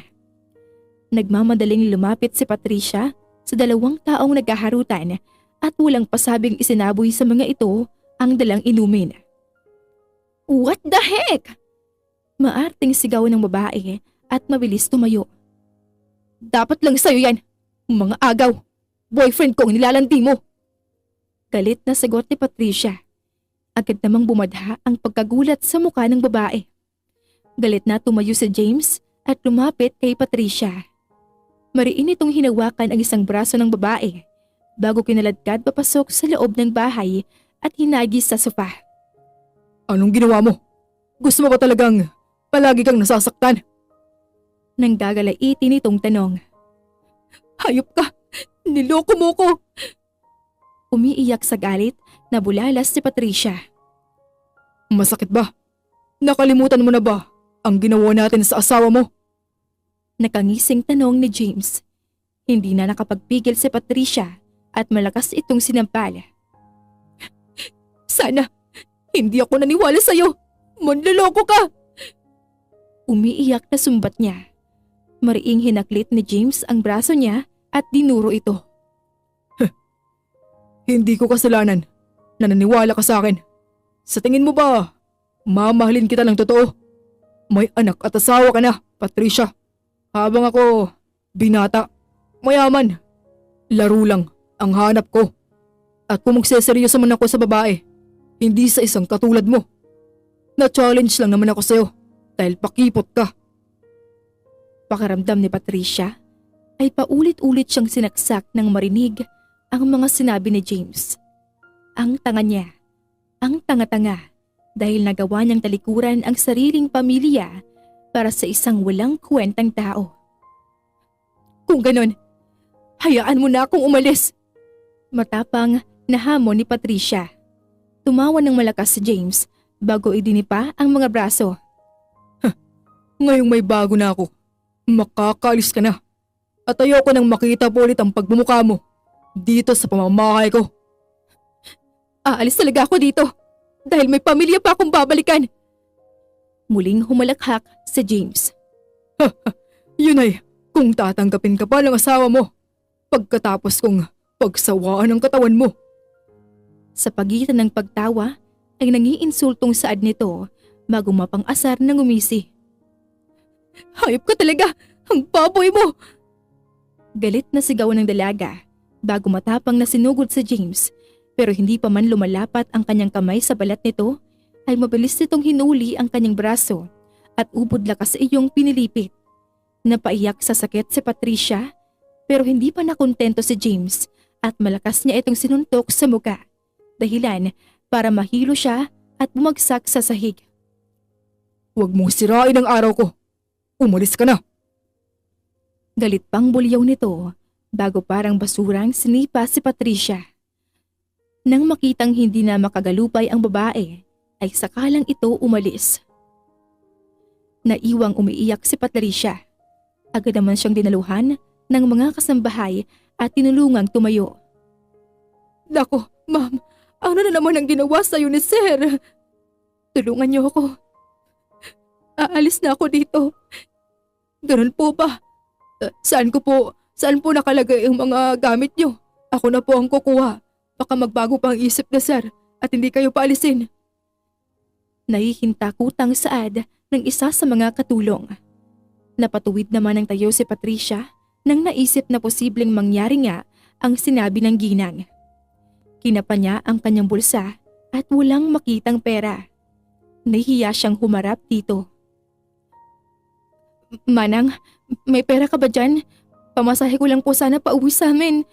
Aalis na po ko. Sa inyo na lang mga gamit na maiiwan ko. Hindi ko na po dadalhin. Natatarantang wika ni Patricia. Agad naman siyang inabutan ng babae ng pera. Maraming salamat po. Tatanawin ko tong malaking utang na loob. Mangiyak-ngiyak na saad ni Patricia. Pagkuway, nagmamadaling umalis. Sa bahay ni Carlo nagpahatid ang dalaga. Ayaw niyang magpakita sa kanyang mga magulang sa ganoong itsura. Baka kung anong magawa ng kanyang ama. Eksaktong pagbaba niya ng taxi ay bumuhos ang malakas na ulan. Basang-basang tumakbo si Patricia palapit sa bahay. Mabuti na lang at hindi nakalak ang gate. Pagkatapos ng ilang katok ay bumukas ang pinto. Patricia! Gulat na bulalas ni Carlo. Pwede bang dito ako magpalipas ng gabi? Kahit ngayon lang. Nanay, bumalik po kayo! Masayang bulalas na Jenna. Hindi na tumanggi pa si Carlo nang makita ang kasiyahan sa mukha ng anak. Nang gabing iyon, pinatuloy ni Carlo si Patricia alang-alang kay Jenna.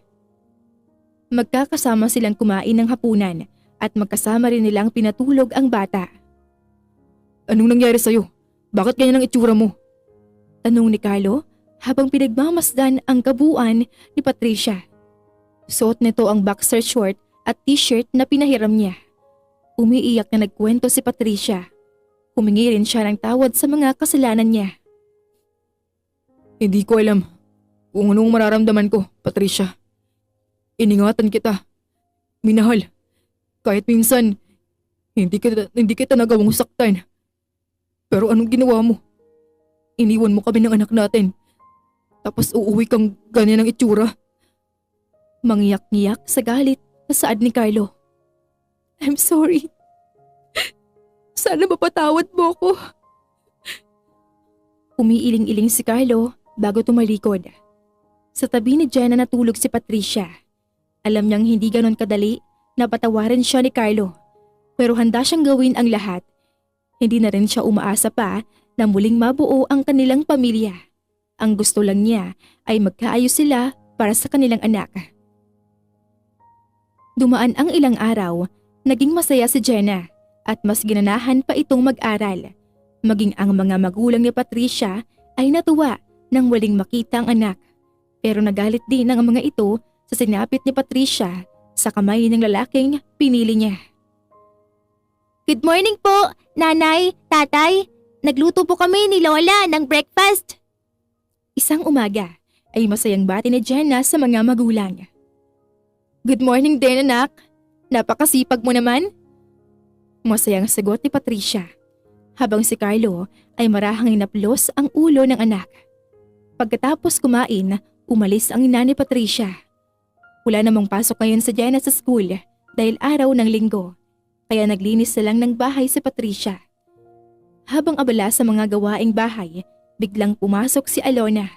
Nakabusangot ang mukha nito at lalo pa itong nagalit nang makita si Patricia. Anong ginagawa mo dito?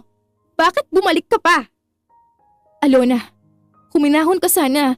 Nasa harapan natin ng bata. Eh di pa alisin mo. Umalis ka na rin. Isama mo na yung peste mong anak. Sumasobra ka na. Huwag mong murahin ang anak ko. Mahina pero mariing sagot ni Patricia. Nagtaas ng kilay si Alona. Aakyat pa sana ito ng silid ni Carlo pero bumaba na ang huli. Napayuko na lang si Patricia nang makitang hinalikan ng babae ang asawa niya. Anong ginagawa mo rito? Malamig na tanong ni Carlo. Tinatawagan kita pero hindi ka sumasagot. Busy ako, Alona. Saan? Mataray na tanong ng babae bago nilingon ang mag-ina. Huwag tayong mag-usap dito. Ani Carlo bago iginiya si Alona palabas ng bahay. Nanay, hindi na po ba kayo love ni tatay? Anak, malaki kasi ang kasalanan ni nanay kay tatay. Pag malaki ka na, maiintindihan mo rin kami. Tumahimik naman ang paslit at ibinalik ang atensyon sa paglalaro. Samantalang, sa bahay ni Alona humantong ang dalawa. Galit na galit ito sa pag-uwi ni Patricia. Ano ba talaga ang plano mo, Carlo? Naggagalaiting tanong nito. Alona, Pagod na bigkas ni Carlo sa pangalan nito. Bakit hindi mo sinabing umuwi na pala ang magaling mong asawa at tinanggap mo pa talaga siya sa bahay mo? Carlo, iniwan ka niya. Niloko. Huwag mong sabihing babalikan mo pa siya. Namumula sa galit na tanong ni Alona. Alona, ina pa rin ang anak ko si Patricia. Ano man ang kasalanan niya sa akin, labas doon ang pagiging ina niya sa anak namin. Hindi ako naniniwala sa'yo, Carlo. Noon pa man, alam ko kung gaano mo kamahal ang babaeng yon. Mabuti pang tapusin na natin ang relasyong to. Ayokong masayang ang oras ko sa paghihintay sa lalaking hindi ako kayang mahalin tulad ng pagmamahal ko. Umiiyak na sabi ni Alona. Hindi sumagot si Carlo. Nagtatalo ang kanyang damdamin. May bahagi sa kanya na naawa siya sa babae. Pero sa kabilang banda, masaya siya dahil nakalaya na siya sa kanilang relasyon. Pagkagaling sa bahay ni Alona, natagpuan ni Carlo ang kanyang sarili sa bar at mag-isang umiinom. Nang medyo may tama na, ay umuwi na si Carlo. Agad naman siyang sinalubong ni Patricia. Nasaan si Jenna? Natutulog na. Lumapit si Patricia sa lalaki at tinulungan ito. Pero sa halip na tanggapin ang tulong ni Patricia, ay mahigpit siyang niyakap ni Carlo. Carlo, kasabay ng init na agad dumaloy sa kanyang katawan. I miss you. Sambit ni Carlo bago hinalikan ang babae. Nang gabing iyon, pinakawalan nila ang init at pananabik sa isa't isa. Kinabukasan, nang magising si Patricia, agad niyang pinulot ang mga damit. Pagkatapos maligo, nagluto siya ng almusal para sa kanila. Tiniyak niyang perfect ang lahat ng pagkaing ihahanda dahil ito na ang huling beses na gagawin niya ito para sa kanyang mag-ama. Pagkatapos ng mga kasalanan niya kay Carlo, wala na siyang mukhang ihaharap dito. Nang matapos, bumalik siya sa kanyang silid at marahang hinalikan si Jenna sa noo bago maingat na lumabas. Hilam sa luha ang mga mata ni Patricia nang buksan niya ang pinto palabas. Hindi pa man siya nakakahakbang ay narinig niya ang boses ni Carlo. Saan ka pupunta? Iiwan mo kami ulit? May tampo sa tinig na tanong nito. Luhaan ang mga matang nilingon ni Patricia ang lalaki. I'm sorry. Hindi ko sinasadyang mga nangyari. Hindi sumagot si Carlo. Lumapit ito kay Patricia at niyakap ang babae. Pinapatawad na kita sa lahat ng kasalanan mo sa akin. Pero sana, huwag mong ituring na pagkakamali ang nangyari sa atin kagabi. Dahil para sa akin, pagkatapos ng pagsubok na dumaan sa buhay natin, kagabi ang pinakamagandang nangyari sa akin. Anong ibig mong sabihin? Ginagap ni Carlo ang kanyang kamay at dinala sa dibdib nito. Naramdaman ni Patricia ang malakas na tibok ng puso nito. Tatanggapin kong tawagin akong tanga ng lahat ng tao. Basta, mabuo lang ulit ang pamilya natin. Mahal na mahal kita. Buong pusong saad nito. Pero, paano si Alona? Naghiwalay na kami nung bumalik ka. Narealize ko na mula noon hanggang ngayon, ikaw pa rin ang nag-iisang babaeng minahal ko at mamahalin ko habang buhay. Seryosong sagot ni Carlo. Malakas na humagulgol ng iyak si Patricia. Hindi niya akalaing sa kabila ng lahat ng nagawa niya ay tatanggapin at patatawarin pa siya ng lalaki. Salamat. Mahal na mahal din kita. I'm sorry. Labis kong pinagsisisihan ng mga ginawa ko. Bago mahigpit na yumakap kay Carlo. Nay? Tay? Bati na po kayo? Oo, anak. anak. Yay! Labis ko po makita masaya kayo. Nagsisiyahang sagot nito bago sumali sa mga magulang. Masayang tumawa ang mag-asawa nang makita ang reaksyon ng anak. I love you, baby. Buong pagmamahal na saad ng mag-asawa. I love you too po. Sana po, wag na po kayong mag-away para happy lang po tayo palagi. Request pa ng paslit. Promise po, hindi na po. Ikaw po, nanay. Wag mo na po ulit kami iiwan ni tatay. Hindi na, anak. Sobra ko nang pinagsisihan ng lahat ng kasalanan ko sa inyo. Kaya ngayon, babawi ako sa inyo. Naiiyak na sagot ni Patricia. Ngayon niya mas napagtuunan ng pansin ang kahalagahan ng kanyang pamilya. Nay, gutom na po ako. Kasunod ng malakas na tunog ng tiyan ay reklamo ng paslit. Tumatawang iginiya ng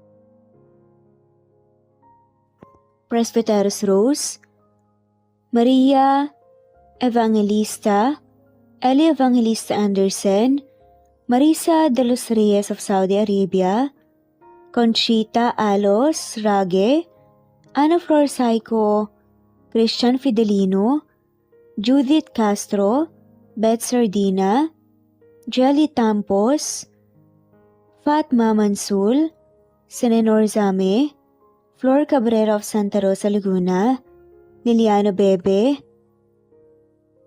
Ostonalito Elvi Candontol, Eli, Romana Gorospe, Marilyn Sasaki of Japan, Flordet, Elizabeth, Tena, Rad TV of Hong Kong, Jean the Best of UK, Nizar Sams, Annie Hoson, Eli Bitasolo, Marilyn San Jose, Imelda Fortes of Calamba City, Violeta Irgarin of Kamsur, Flordet, Jessica Vargas, Jingjing, Rosa Franca Abelian of Cebu, Wendy Goth of Japan, Teresita Schmid, Theodora Gamit, Rebecca Tezuka of Japan, Nori, Baylin, Margie Angon of Maragondon, Batang Ibunan, Marilu Gulmatico,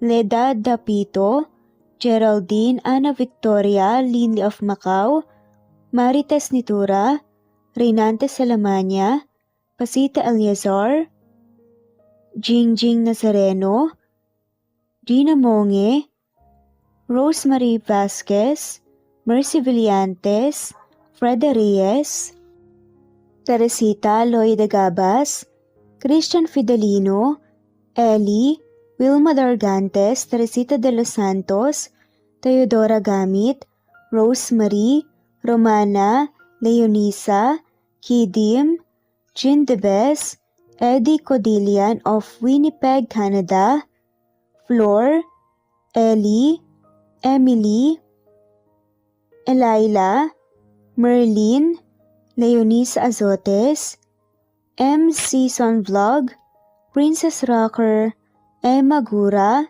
Flora Pasita Eliazar of Ontario, Canada, Ellie Bitasol of Milan, Italy, Carmencita Falcon, Rayland Pudadera, Marilu Gulmatico, Imelda, Liliano, Senen, Fatma Mansul, Teodora Gamit, Mercy, Evangeline Zamora, Chabidal, Kinciano Obas, Charlene Cartilla, Sofia Moore, Dumlao of Santiago City, Andrea Taga, Teodoro Rolyuki, Ligaya Calvo, Maria Teresa Rosendo Corpin, Lida Rojas, Stephanie Arroyo, Kidim, Bonifacio Quinzon, D. Naitan Canada, Erlenda Heronda of Matanao, Davao del Sur, Leonila Perea of Concepcion, Naik, Cavite, Elsa Opiane, Presbiteros Fenovares, Ederlina Albiso, Lorna Ayman, Rosemary Vasquez, Leonisa Azotes, Irish de la Peña, Marilyn San Jose, Ellie Bitasolo, Senen, Catherine Lacinario, Ronilio, Marisa de los Reyes, Eddie Codillian of Canada, Jean Debes of UK, Teresita, Rebecca Tezuka of Kawasaki, Flora Fest Parunga of Batangas City, Ruby Corazon Riera, Elvi Candontol, Naitan Canada, Wilma Dargantes, Annie Hoson, Romana, Flor, Teodora Gamit, Nizer Sams, Emily Borak, Evangeline, Yana Binyon, Kimberly Ann Kempis, Teodora Gamit, Merlilyn Carmen Calunod, Christy Cabrera, Edrelina Gatyoan, Nori, Teresita Schmid, Liliano Bebe, Rosalinda Isidro, Leonora Pandakila, Mary Jean Malunes, Maria Nita Saltarin, Marlene Bosico, Pasita Eliazar, Celia Harabejo, Lovely Angel, Maria Elena Barosa, Chari Patata, Susan Melinda Gelit, Gloria Lucas of Poblacion Norte, Licab, Nueva Ecija, Francis Pilapil from Binganonan, Rizal, Ruby Corazon, Chabidal, Mary Joy Sabaresa, Lebuna Arnel, Angie, Reder, Kinciano Ebas, Lucia Baldo, Ara Adhani, Yamasuka, Evangeline Bautista, Mary Joy, Rodrigo Valerio of Balanga City, Bataan, Rosal, Rosalie, Ana Flor Saico, Carlo Gayorgor, Jelly Tampos, Rosemary Vasquez Presbiteros Rose, Eli Evangelista Anderson, Fe Navares, Ostonalito Catherine, Ara Adhani, Jean Debes of UK, Lily Sales, Rose Mebukadon of Saudi Arabia,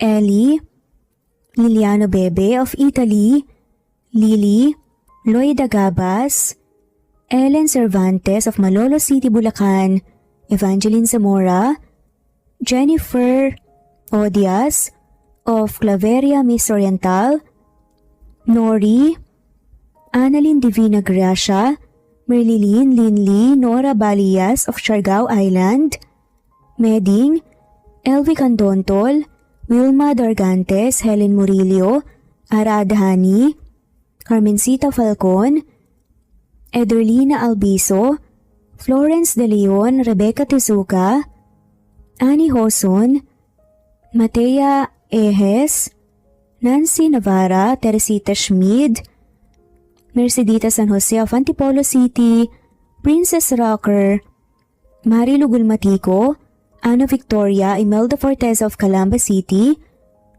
Jan Lulete, Batang Ibunan, Pinay, Elsa Kimura, Fatima, Ellie Ramirez of Caloocan, Liliano, Saida, Flordette, Helen Murillo, Jelly Tampos, Senen Orzame, Elaila, Leonisa Azotes of Bacolod City, Pasita Eliazar, Romana Gorospe, Flor Cabrera of Laguna, Carmencita Falcon, Ronilio, Conchita Alcos, Rosemary Vasquez, Eli Bitasolo of Milan, Italy, Marilyn San Jose, Fe Navares, Annie Hoson, Evangeline Zamora, Imelda Taay, Charlene Cartilla, Julieta Hermosura, Elvi Candontol, Teresita Schmid,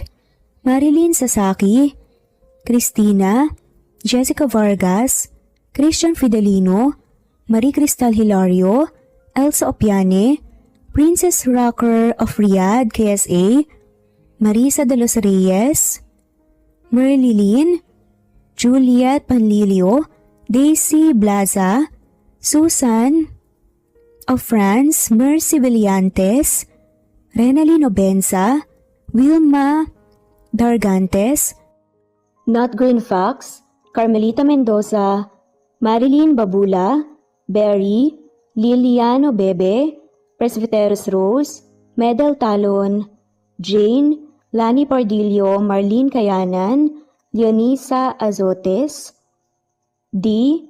Marie Ramos, Araceli Lilio Saria, Miras Channel, Raquel Epe, Gina Tutor, Jane Hartley, Sunshine Sotalbo, Maricel Cabigon, Merlin Baroza, Gina Marayo, Merlin Rodel Obejero, Hans, Cecilia Comoda, Tahani Vlog, Merlin, Kuya Atok, Maria Merly Brogada, Marilu Cabantak, Filipina, Eileen, Mercedita San Jose, Lovina Galang, Lilian, Teresita de Jesus, Monina Aviles, Yula Pedrona, Romana Gorospe, Rosemary Vasquez, Marly Lazaraga, Leonisa Azotes, Jocelyn Tancinco, Estelita Mahia, Ding Lege,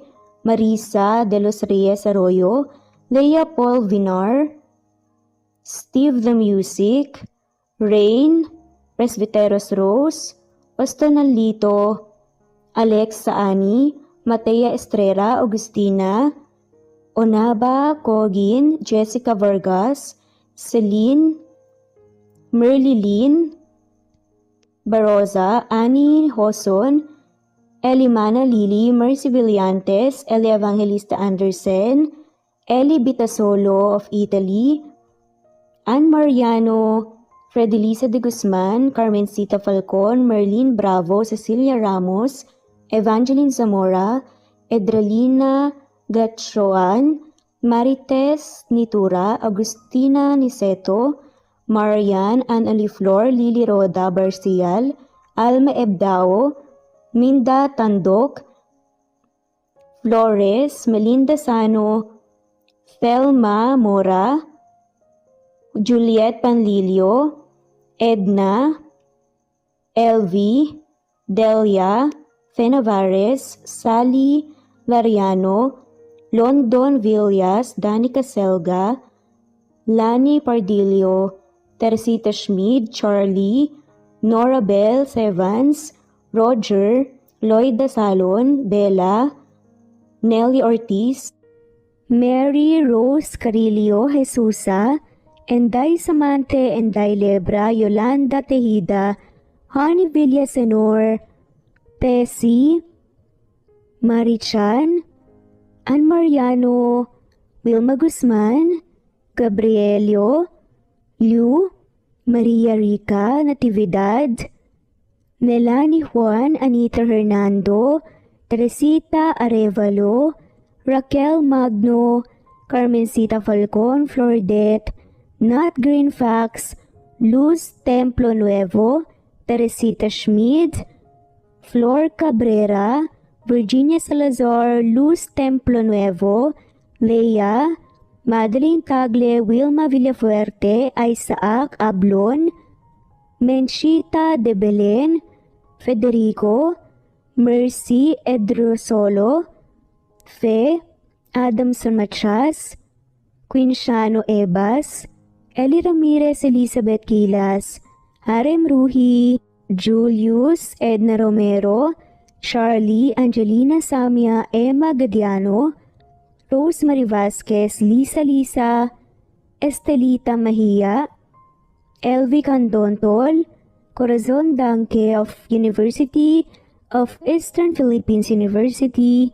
Teresita, Neil Bacolor, Evangeline Zamora, Charlie Jane Clemente, Susan Upaga, Susan Rodrigo, Fred Deliza de Guzman, Juby Hernandez, Helen Murillo, Edarlina Fahil, Rosie, Juliet Kaday, Kuya Atok, Betty Losnong, Crescen, Susana, Tessie, Rumbawa, Lovina Galang, Aida Jurado, Emily Kinlog, Mirna Hamero, Liz Berito, Gabrielio, Juan Spotify, Imelda Fortes of Columbus City, Larry Malapaya, Dance, Remy's Life Official, Ellie Evangelist Anderson, At shoutout na rin po sa lahat ng mga walang sawang sumusubaybay. Sa mga gusto pong magpa-shoutout, i-comment lamang po ang inyong pangalan at kung tigisan po kayo para ma-shoutout kayo sa next video. Thanks for listening. Muli ito ang Cat Amazing Stories. God bless everyone.